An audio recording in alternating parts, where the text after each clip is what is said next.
In 2 Thessalonians chapter 2, the Apostle Paul is writing to the church about the coming deception.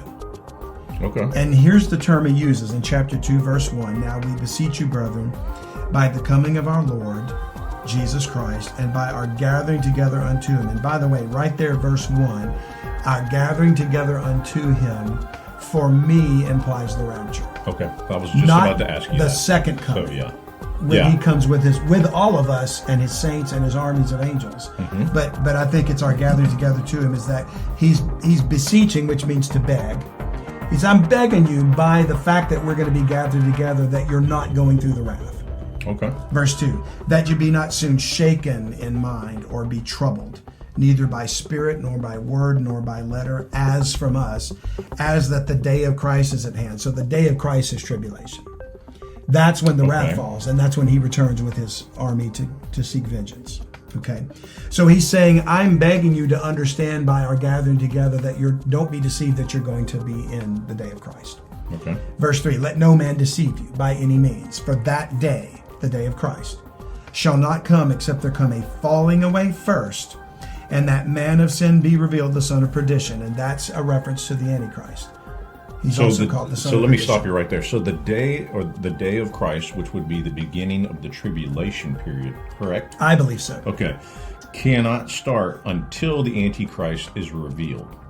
No, he's Am I reading saying that wrong? the day won't come except there's a falling away first and the man of sin be revealed. So if we look at the tribulation period as 7 years, Yeah. all right, the first 3.5 years is not necessarily the bowls of wrath that are being poured out in Revelation. The last 3.5 years, I believe, are when they really come.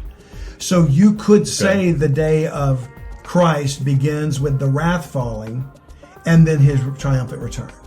Yeah. So I could say, barring other possibilities, which are certainly capable of being, that the day of wrath begins in the middle of tribulation. That the first 3.5 years are like preparation for it. There's got to be a temple rebuilt. 144,000 are going to be sealed. Well, the rapture will happen, so all of a sudden there's this worldwide event where all of these people just disappear, right? Yeah. So at that point, then there's the Antichrist is revealed, but it doesn't mean that the wrath of God is occurring yet, because for 3.5 years they're going to be explaining, what happened to these people, and this guy is going to be all of a sudden on the scene as a new world leader who's going to we got this under control, or whatever their story is, something like yeah? that. Yeah. And 3.5 years down the road, then it's really going to go bad. Well, am I correct there? You are. Okay. And the key to really getting down to it, and scholars disagree about this, so there's not consensus, but it's the term falling away. Some think that is referring to the rapture. But I don't think it's that. I still believe in a pre-tribulation rapture. Okay, absolutely. Yeah. Okay. But the falling away to me is defined in the book of Hebrews, where if they fall away, it's impossible to renew them again. I think it's taking the mark. Okay. So the falling away is going to be a massive influx of people leaving the church, tares among the wheat. Okay. They haven't been raptured out because that's already happened. Yeah. These are those that maybe receive the teaching of the 144,000.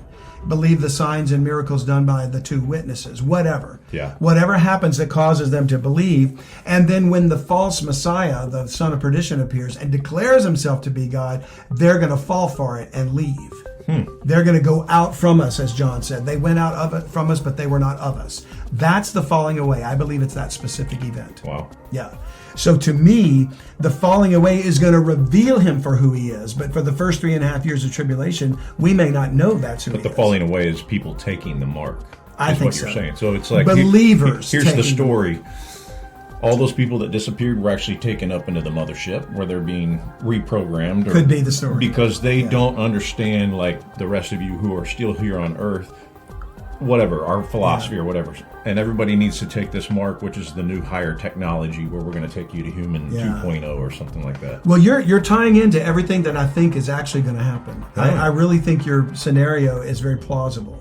Okay. And in fact, I think what we're going to try to do today, since we're Bible mysteries, we can talk about any idea you want to, but does the Bible give evidence for it? I think we're going to see there's something to that. So we're going to measure. I think your idea is a good hypothesis. I'll stop asking questions. We're only 3 verses into the whole podcast, and I've asked like 15 questions. All right, I'll stop. Well, but you're laying the groundwork.